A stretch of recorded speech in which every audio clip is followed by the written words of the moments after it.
Ngakhumalo lana Mtunga igame iphelile nduna yami 3-0 uyawina namuhla ubona ngathi ubisemabheni khona ligola lakhe lecala idabi against iKruger United ngijabule kangaani nibalandeli bayo kwize peace.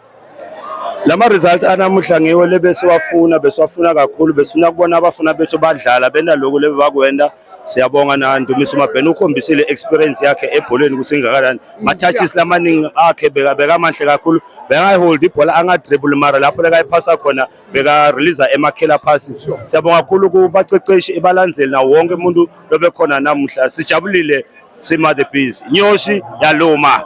Mtunga bekubaleke kangaani ukuthi niyiwine le game lena njengoba nathi ukuthi kuyigame yokugcina lesizini lena and beyinesinvo lesiganani kuchisa bekubenze umfakela kona ukuthi igame idabi it's not only igame yokugcina lesizini le but it's also idabi.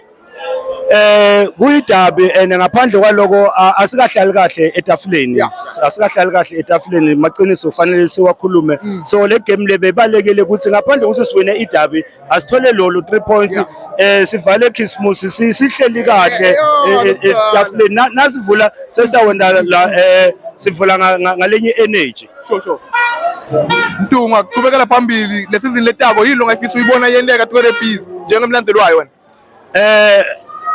Ibhola imatima asinothi i-the bees I qualify kona singafuna ukuthi i-qualify kuyaka lo PSL mara nyalo isizini yethu ecala so i-the bees into lengasenela kona ukuthi as maintain status sihlale simaintain next season sesikhona sengilapho sesikhona cala kulungisela ukuthi sidlala kanjani ukuze sithole promotion leyo.